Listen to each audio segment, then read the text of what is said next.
ንድንግል ማርያም ንዑን ለምና ረዳኢት ድኹማ ዋሕስናይ ኩላትና ረዳኢት ድኹማ ዋሕስናይ ኩላትና ንድንግል ማርያም ንዑን ለምና ረዳኢት ድኹማ ዋሕስናይ ኩላትና ረዳኢት ድኹማ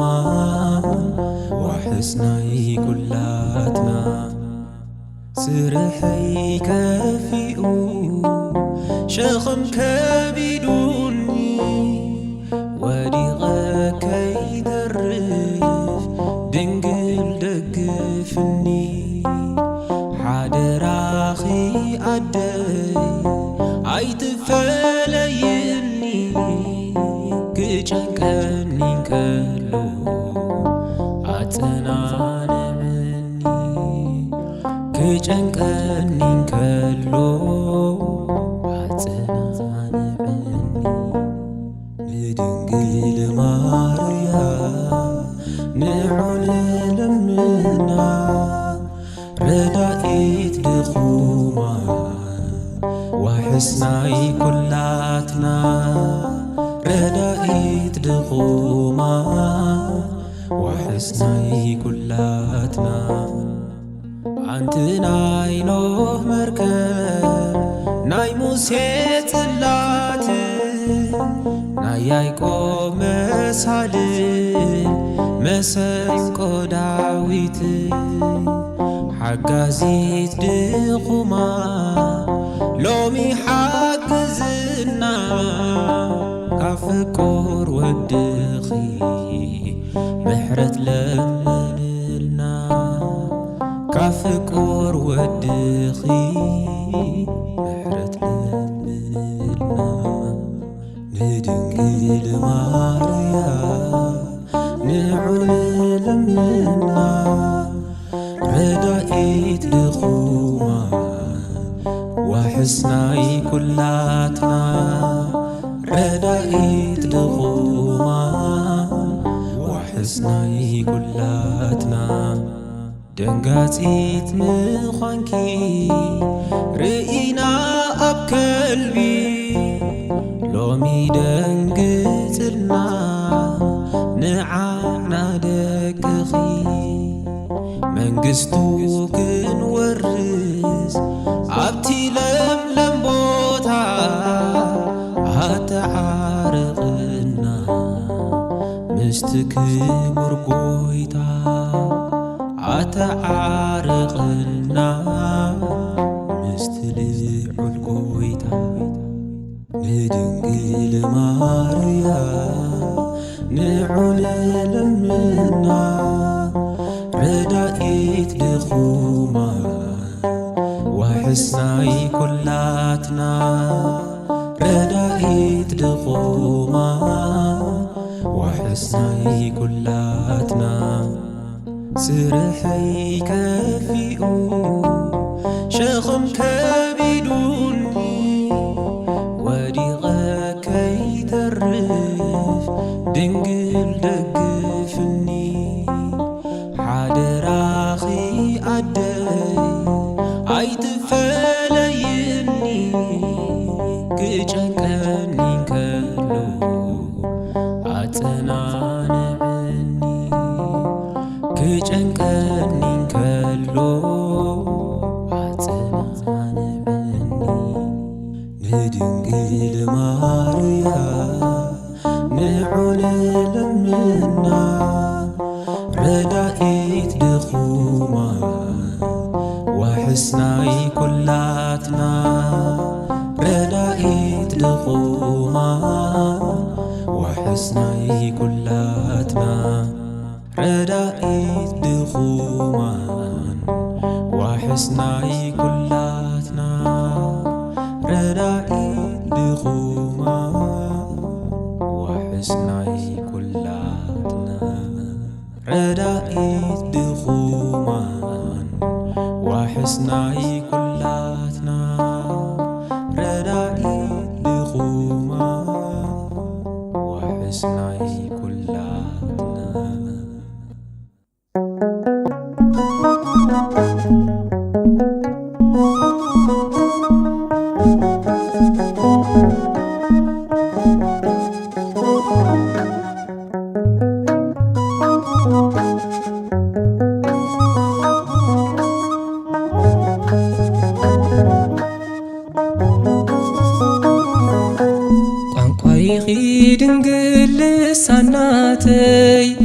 መልሲ ዝረኽበልኪ ካብ ኣዶናይ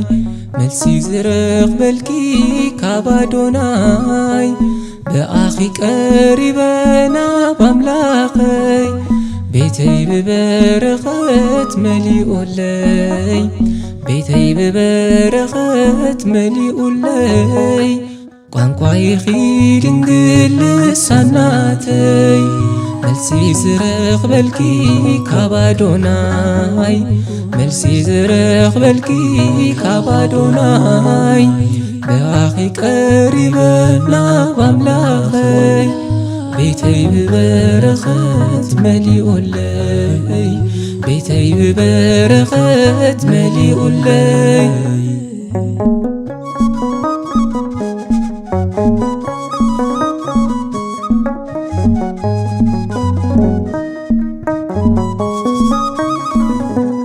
በየናይ ምግባረይ ቅድሚኡ ዝቖምኩ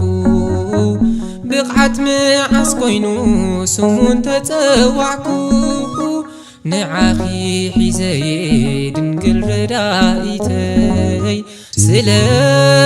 ቃል ኪዳንኪ ትድሕን ህይወተይ ስለ ቃል ኪዳንኪ ትድሕን ህይወተይ ቋንቋይኺ ድንግል ልሳናተይ መልሲ ዝረኽበልኪ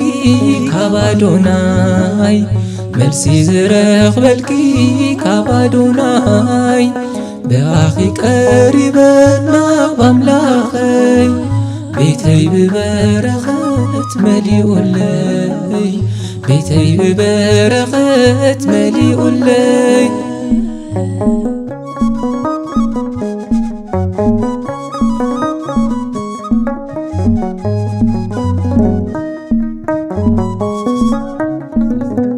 ናብራ ቅድስና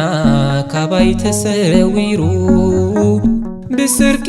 ብሓሶት ሁነይ ተደፊኑ ብልመና ድንግል ብኣደ ብዙኻን እነሆ ይዝምር ከም ኩሎም ቅዱሳን እነሆ ይዝምር ከም ኩሎም ቅዱሳን ቋንቋይኺ ድንግል ልሳናተይ መልሲ ዝረኽበልኪ ካብ ኣዶናይ መልሲ ዝረኽበልኪ ካብ ኣዶናይ ብኣኺ ቀሪበና ባምላኸይ ቤተይ ብበረኸት መሊኡለይ ቤተይ ብበረኸት መሊኡለይ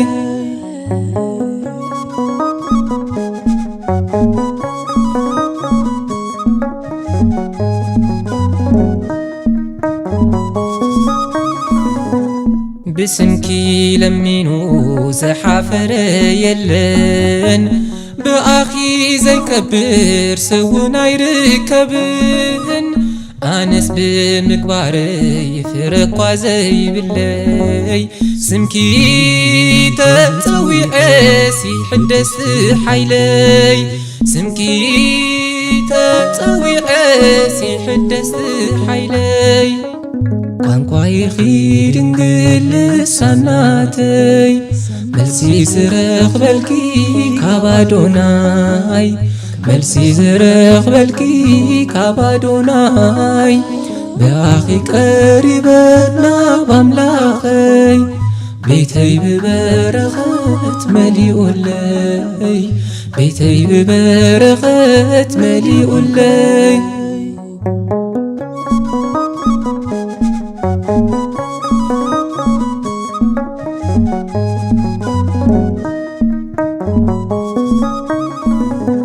ሰላም ለቺ ኢለክ ጅመር ጸሎተይ ፍስሃ የዓስሎ መላሰብነተይ ከም ኤፍሬም ሶርያዊ ከቅርብ ምስጋናይ ድንግል ረዳይተይ ሃብኒ ልቦና ድንግል ረዳይተይ ሃብኒ ልቦና ቋንቋይኺ ድንግል ልሳናተይ መልሲ ዝረኽበልኪ ካብ ኣዶናይ መልሲ ዝረኽበልኪ ካብ ኣዶናይ ብኣኺ ቀሪበና ባምላኸይ ቤተይ ብበረኸት መሊኡለይ ቤተይ ብበረኸት መሊኡለይ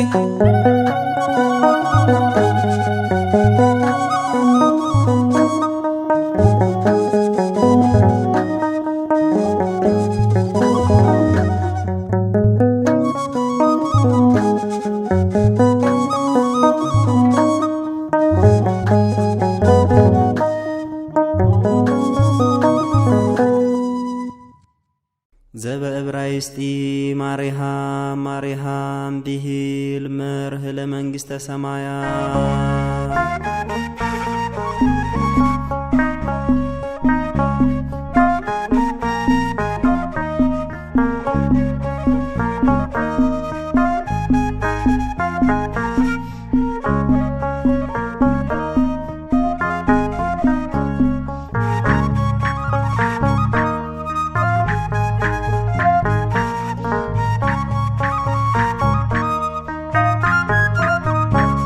ሰጊረዮ ማዕበል መርከብ ድሕነት ኮንክኒ ዘሚረልኪ ድንግል ዜማ ምህርክኒ ፍቕሪ ወሊድኪ ሕይወት ዘለዓለም ማሪሃም ማሪሃም ድንግል ማርያም ፍቕሪ ወሊድኪ ሕይወት ዘለዓለም ማሪሃም ማሪሃም ድንግል ማርያም ሰጊረዮ ማዕበል መርከብ ድሕነት ኮንክኒ ዘሚረልኪ ድንግል ዜማ ምህርክኒ ፍቕሪ ወሊድኪ ሕይወት ዘለዓለም ማሪሃም ማሪሃም ድንግል ማርያም ፍቕሪ ወሊድኪ ሕይወት ዘለዓለም ማሪሃም ማሪሃም ድንግል ማርያም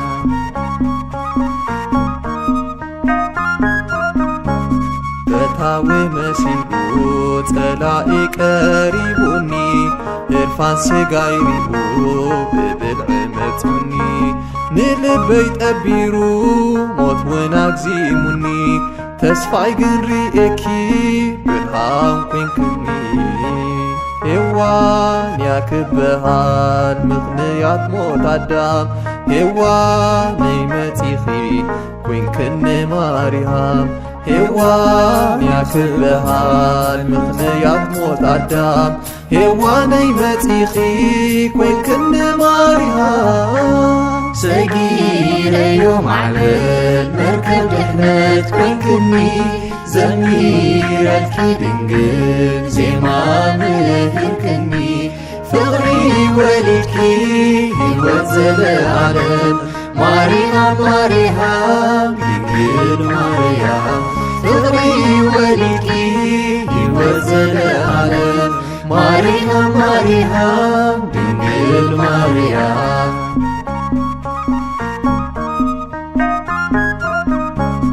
ልደትክዩ ኣደይ ተስፋይ ዘበረኸ ንጐይታ ኣምፂኡ ሞተይ ዝደምሰሰ ጓድእያ ጨምሃና እተዊና ቤተይ ድምፅኺ ሰሚዑ ክሰራሰር ልበይ ካባኽዩ ማርያም ተረኺቡ ዓወት ክዝምረልክየ ናይ ውሽጠይ መቕረት ካባኽዩ ማርያም ተረኺቡ ዓወት ክዝምረልክየ ናይ ውሽጠይ መቕረት ሰጊረዮ ማዕበል መርከብ ድሕነት ኮንክኒ ዘሚረልኪ ድንግል ዜማ ምህርክኒ ፍቕሪ ወሊድኪ ሕይወት ዘለዓለም ማሪሃም ማሪሃም ድንግል ማርያም ፍቕሪ ወሊድኪ ሕይወት ዘለዓለም ማሪሃም ማሪሃም ድንግል ማርያም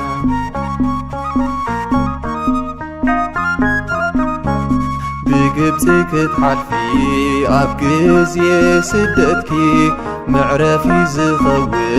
بوتا تسأنكي زي بقوك نسي أبايك تنقدي مسود خيدنقر نابايك سددي ننفسي إلسابيت زبت حزي بالله إرفانكي أدلوا دنقل عدقويتا ننفسي إلسابيت زبت حزي بالله إرفانكي أدلوا دنقل عدقويتا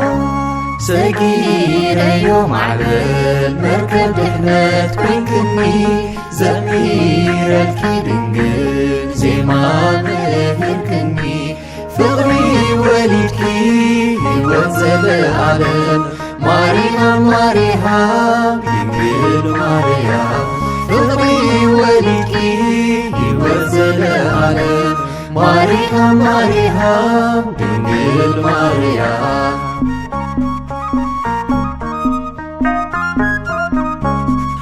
مرعى حسابي بآي زتقوتره زتطوم قويمي كله متسرره حفرة خدينة كل اللو بجنكي ودخي لمنكي ششاي بارخكي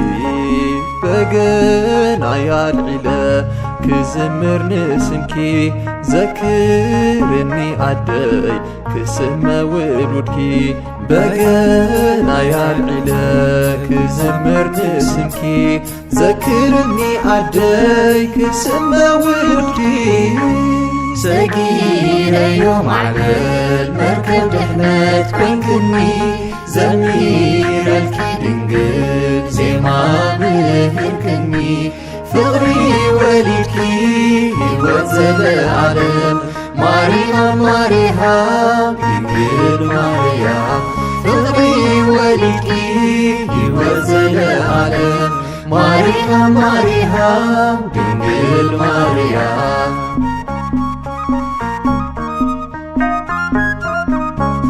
انتاي كوينو ايو كندزي زفكرا انت بلو سبا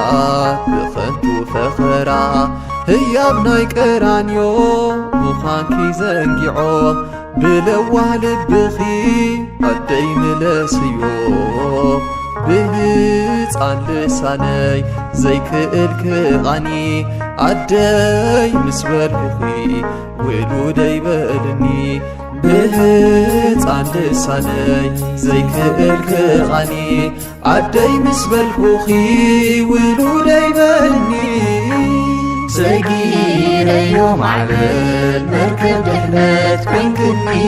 زمير الكيدنجل زي ما مهركني فغري وليدكي وانزل العالم مريم مريم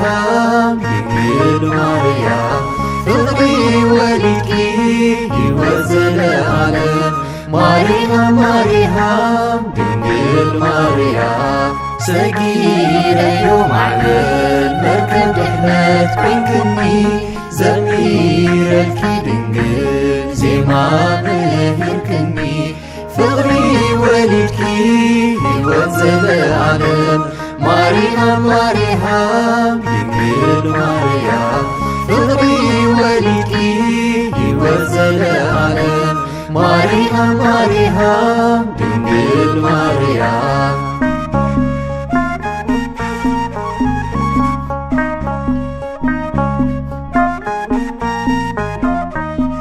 ورت لبونا نفسية كما يأقوى بلوزا تبتح منجست سماي زباتي معازا أمطانا أهزت قدمة بإدا مريامها مرقوزا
በሊዕ ጸጊበ ሰትየ ተዓገብኩ ናትካ ይኹን ውሰድ ኩሉ እንተተባሃልኩ ኣነስ ክንዲ ስማዕ ደልየ ነይረኸብኩ ኣነስ ክንዲ ስማዕ ደልየ ነይረኸብኩ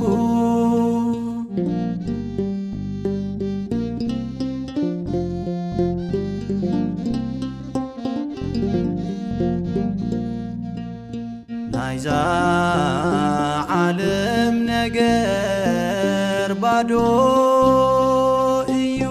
ከንቱ ንግሆ ዝተበልዐ ይጠፍእ ንእለቱ ንመሪር ህይወተይ ጣዕሙ ዝቕይሮ ማርያም ዝብል ስምዩ ፍጹም ዘመክሮ ማርያም ዝብል ስምዩ ፍጹም ዘመክሮ በሊዕ ጸጊበ ሰትየ ተዓገብኩ ናትካ ይኹን ውሰድ ኩሉ እንተተባሃልኩ ኣነስ ክንዲ ስማዕ ደልየ ነይረኸብኩ ኣነስ ክንዲ ስማዕ ደልየ ነይረኸብኩ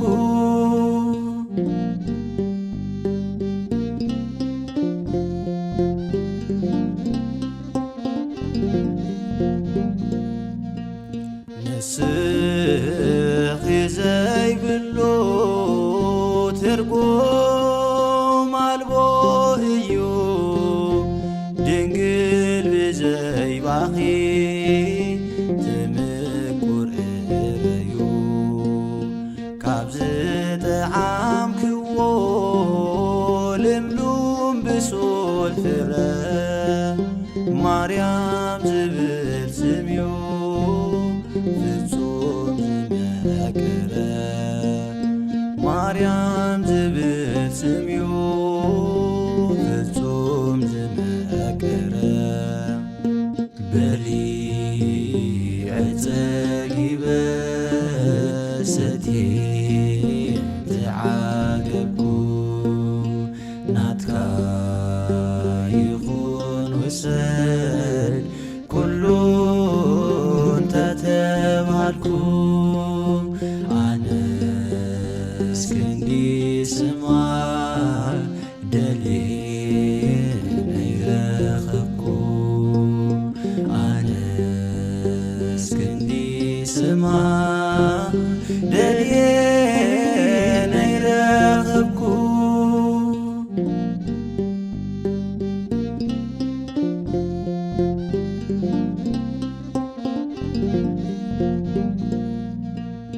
ተስፋ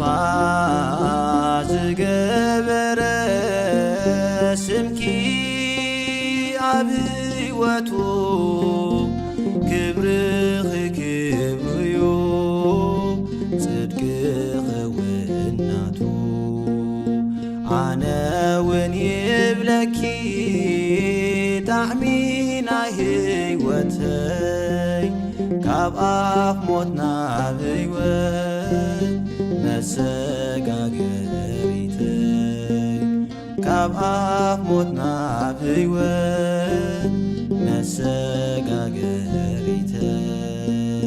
በሊዕ ጸጊበ ሰትየ ተዓገብኩ ናትካ ይኹን ውሰድ ኩሉ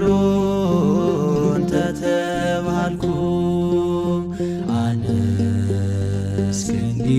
ስማዕ ደልየ ነይረኸብኩ ኣነስ ክንዲ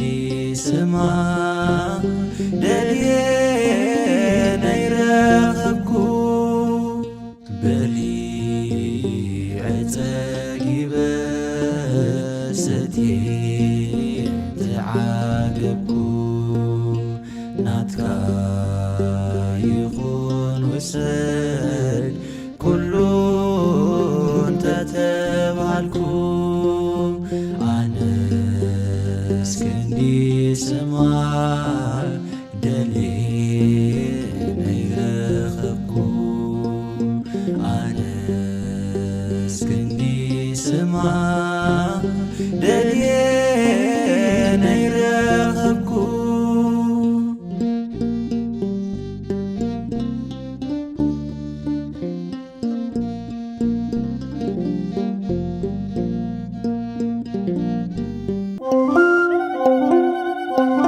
በዛቲ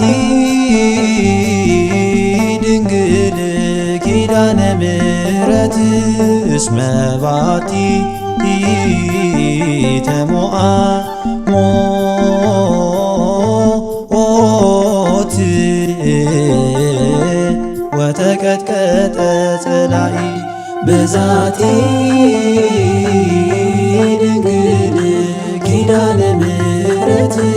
እስመ ባቲ ተሞአ ሞት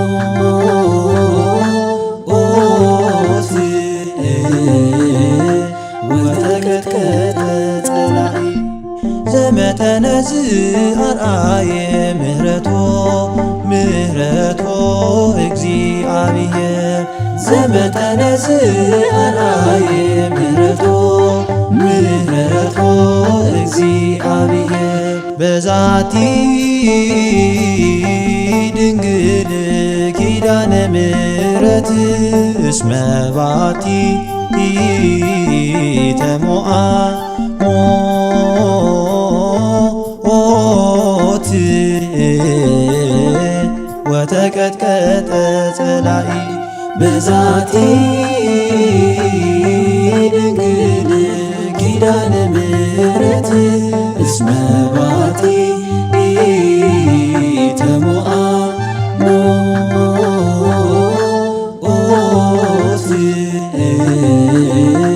ወተቀጥቀጠ ጸላኢ ዘመጠነ ዝአርአየ ምህረቶ እግዚአብሔር ዘመጠነ ዝአርአየ ምህረቶ እግዚአብሔር በዛቲ ድንግል ኪዳነ ምሕረት እስመ ባቲ ተሞአ ሞት ወተቀጥቀጠ ጸላኢ በዛቲ ድንግል ኪዳነ ምሕረት እስመ ባቲ ተሞአ ሞት ወተቀጥቀጠ ጸላኢ ዘመጠነ ዝአርአየ ምህረቶ እግዚአብሔር ዘመጠነ ዝአርአየ ምህረቶ እግዚአብሔር ዘመጠነ ዝአርአየ ምህረቶ እግዚአብሔር ንሞት አዳም ክድምስስ ምስተንስአ ክርስቶስ ሻቡ ተሓጐስና ብትንሣኤ ጐይታና ሓደ ነገር ግን ኣሻቒሉና ኣዳምሲ ብዳግማይ ኣዳም ተተኪኡ ኣብ የማን ኣቦ ኾይኑ ቦትኡ ሄዋን ከታይ ትኹን ዝኣዲ ኹላትና ትንሣኤ ክህልዋ ድዩ ከም ኣዳም ኣቦና ኣምላኽና ፈቃር ንሕቶ ውሽጥና ኣቐዲሙ ሰሚዑ ንሄዋና ተንስኣ ብድንግል ኣዲኡ ኣብ የማን እውን ኣቆማ ዘውዳ ኣኽሊል ደፊኡ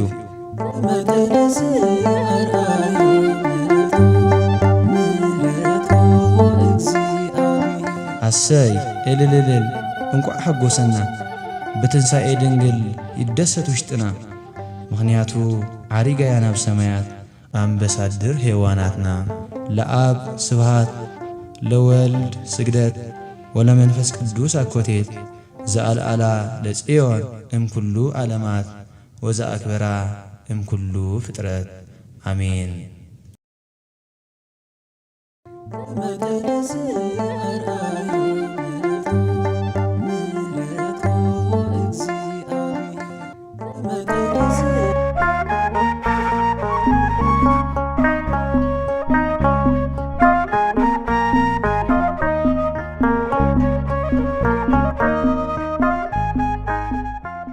ዘበዕብራይስጢ ማሪሃም ማሪሃም ዲሂል መርህ ለመንግሥተ ሰማያት ብዕብራይስጥ ማሪሃም ማሪሃም ማለት መራሒት መንግሥተ ሰማያት ማለት እዩ። ይረዮ ማዕበል መርከብ ድሕነት ኮንክኒ ዘሚረልኪ ድንግል ዜማ ብህርክኒ ፍቕሪ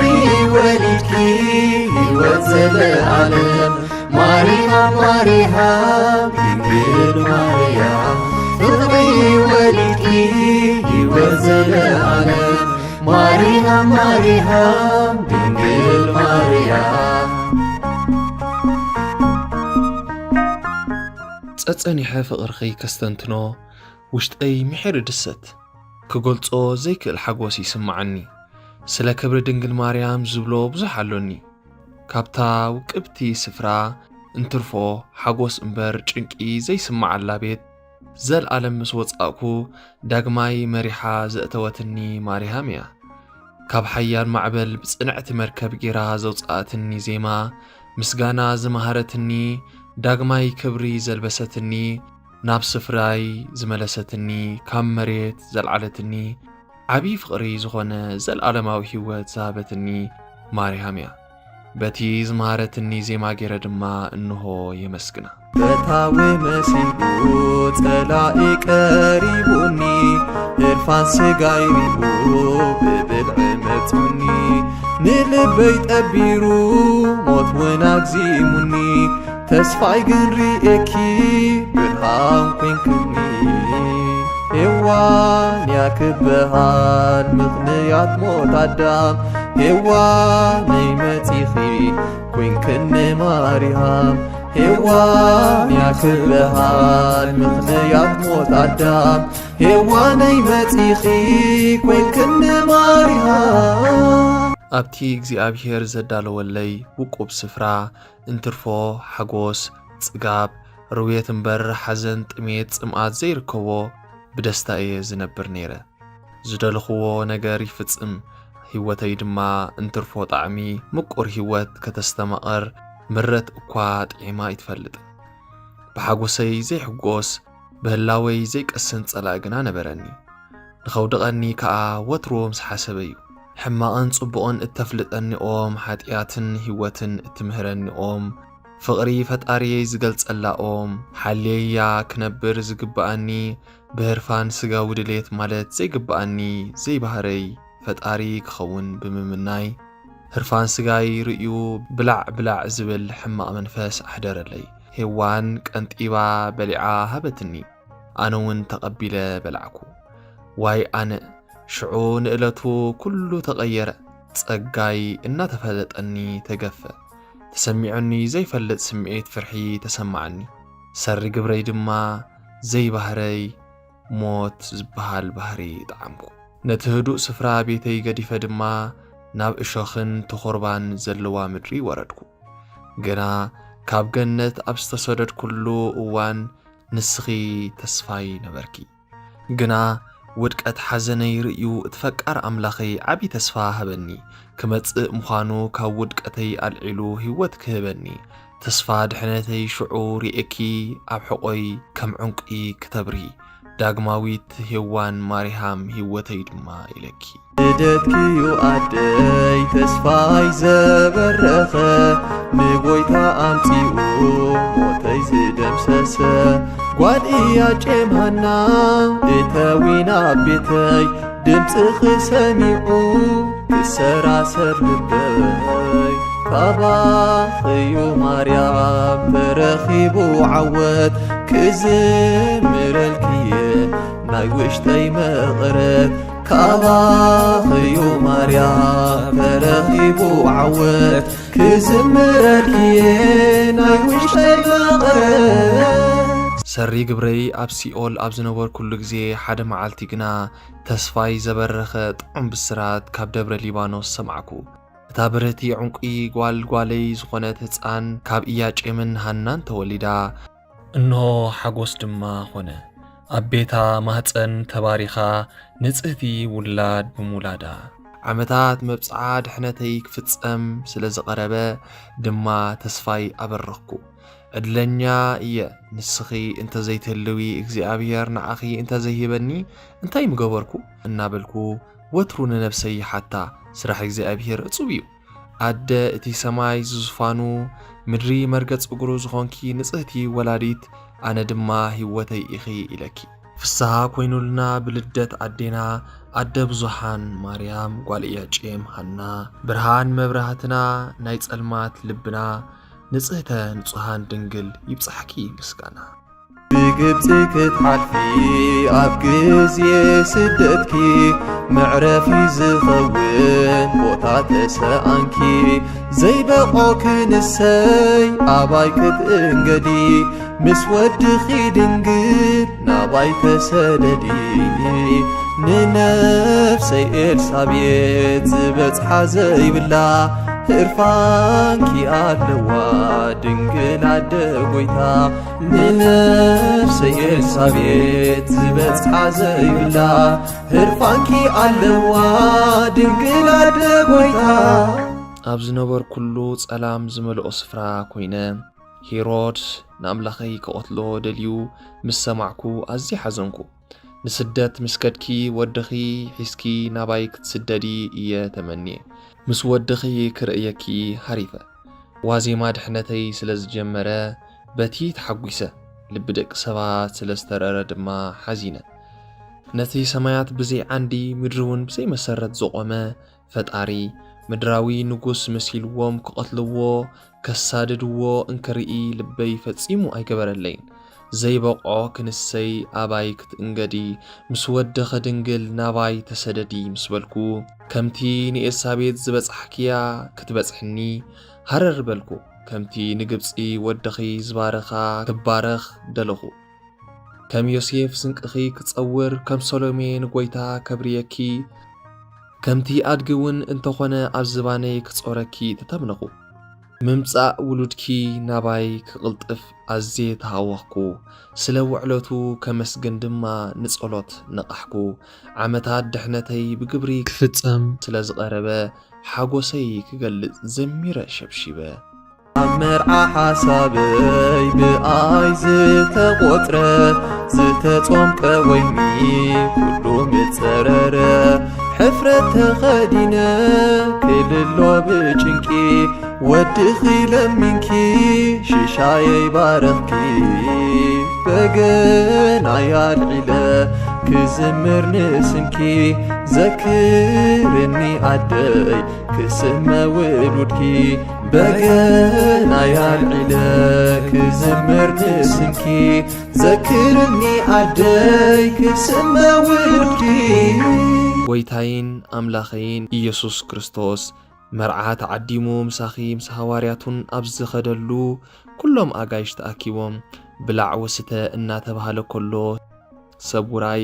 ዘይተጸበይዎ ነገር ኣጋጠሞም።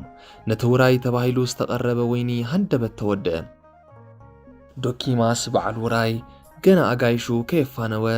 ስለ ዘጋጠመ ድማ እንታይ እየ ዝገብሮ ብምባል ኣብ ጭንቂ ተሸመ። ጭንቀት ኮነ ሓዘን ደቃ ክትርኢ ከብዳ ዘይገብረላ ርህርህቲ ኣደ ናብ ወድኺ ብምኻድ ወደይ ወይኒ እምበር ተወዲእዎም ብምባል ነገርክዮ። እቲ ነጊርካዮ ዘይርስዕ ለሚንካዮ እውን ዘይከልእ መድኃኒ ዓለም ዓብይ ተኣምራት ገበረ። ነቲ ጥርሑ ኣጋንእ ማይ ምልእዎ ብምባል ማይ ዝነበረ ናብ ወይኒ ለወጦ። ካብቲ ኣቐዲሙ ዝነበረ ወይኒ ድማ ኣዝዩ ጣዕመን ሰብ ኣገረመን። ዶኪማስ ካብ ጭንቆቱ ተገላጊሉ ሓጎሱን ምስጋንኡን ክገልጽ ጀመረ። ምስጋናይ ክገልጾ ፈጺመ ይኸብደኒ፣ ውዕለትኪ ከዘንትዎ ድማ ቃላት ይሓጽረኒ። ኣብ ግዜ ውድቀተይ ኣብ ግዜ ጭንቀይ ጸግዒ ዝኾንክኒ ንሕፍረት ውሽጠይ ዝኸድን ካባ ዘልበስክኒ እኮ ንስኺ ኢኺ። ንዶኪማስ ወራይ ቤቱ ኣጸበቕኪ፣ ንዓይ ድማ ታሪኽ ህይወተይ ለወጥኪ፣ ኣብ ልበይ ድማ ዘይሃስስ ስኽሪ ገደፍኪ። ናብ መርዓ ሰማያት ንኽኣቱ ዘኽኣልክኒ፣ ክዳን መርዓ ኣልቢስኪ ብርሃን ዝሃብክኒ፣ ሕፍረት ውሽጠይ ኣሊኺ ርእሰይ ዘቕናዕክኒ፣ ሰላም እብለኪ ምስ ፍቑር ወድኺ። እንታይ ኮይኑ እዩ ክንድዚ ዘፍቅራ እንተበሉ ሰባት ብኸንቱ ፈኸራ። ህያብ ናይ ቀራንዮ ምዃንኪ ዘንጊዖም ብለዋህ ልብኺ ኣደይ ምለስዮ። ብህፃን ልሳነይ ዘይክእል ክቓኒ ኣደይ ምስ በልኹኺ ውሉደይ በልኒ። ብህፃን ልሳነይ ዘይክእል ክቓኒ ኣደይ ምስ በልኹኺ ውሉደይ በልኒ። ጽቡቕ ዝገበረልካስ ወይ ግበረሉ ወይ ድማ ንገረሉ ከም ዝበሃል ክገብረልኪ ዓቕሚ ይውሕደኒ። ግና ክነገረልኪ እየ ዝገበርክለይ ኩሉ ነቲ ኣመስጋኒ ክኸውን ዝተፈጥረ ልሳነይ ፈጺሙ ክዓግብ ክምስክር ብሓጎስ ክዘልል ክዕልል እየ። ግና ብናይ ገሊኣቶም ዕሽነት ኣዝየ ይሓዝን። ንኽብርኺ ክነኣእሱ ንውዕለትኪ ከቃልሉ ንጽህናኺ ትርጉም ከም ዘይብሉ ገይሮም ክዛረቡ ክሰምዕ ከለኹ ማዕርእቲ ልበይ ዝሕጎሶ ይሓዝን። ንድንግል ማርያም ምፍቃርካ ዕሽነት እዩ ልቦና ግበር ንዝብሉኒ ዕሽነት ይሕሸኒ ምርጫይ ንሱ እዩ እብሎም። ምኽንያቱ ልቦና ትርጉም ካብ ቀየርዎ ልቦናኦም ንዕኦም ይግበርዎ። እምበርከ ንስኽኮ ብርኽቲ ዕንፀይቲ ኢኺ ዕፀ ህይወትን ዕፀ መድሃኒትን ኣብ ክንዲ እታ ናይ ገነት ዕፀ ህይወት ኣብ ምድሪ ዕፀ ህይወት ዝኾንኪ ኢኺ። ፍሬኺ ፍረ ህይወት እዩ፣ እቲ ካብኡ ዝበልዕ ድማ ናይ ዘለዓለም ህይወት ኣለዎ። ብርኽቲ ኣደይ በቲ መሊኡ ዝፈስስ ለውሃትኪ ካብ ዕሽነቶም ንኽምለሱ ለምኒ። በቲ ብርቱዕ ኩናት ፍቕርኺ ንልቦም ድማ ወጊእኪ ኣድሚ። ከም ምቁር እንጌራ በሊዐ ዘይጸግቦ ንማንም ሰብ ኣለኒ ኢለ ዝህቦ ፍቕርኺዩ መለክዒ ዋጋ ዘይርከቦ። ማርያም ማርያም ኣብ ጸጽባሕ መልእሉ እቲ ዝጐደሎ። እውርተ ልቡና ነፍስየ ከመ ያዕቆብ በሎዛ ትበጽሕ መንግሥተ ሰማይ ዘባቲ መዓዛ። ኣምጣና ኣሃዘት ቅድመ በእዳ ማርያምሃ ምርጉዛ። ዓይነ ልቦናኣ ዝዓወረት ነፍሰይ ከምቲ ያዕቆብ ብሕልሙ ኣብ ሎዛ መሳልል ዝረኣየ ነፍሰይ ከዓ ኣብታ ጥዑም መዓዛ ዘለዋ መንግሥተ ሰማይ ክትበጽሕ እያ። ምኽንያቱ ንድንግል ማርያም ምርኩሳ ስለ ዝሓዘት። ስብሐት ለእግዚአብሔር ወለወላዲቱ ድንግል ወለመስቀሉ ክቡር።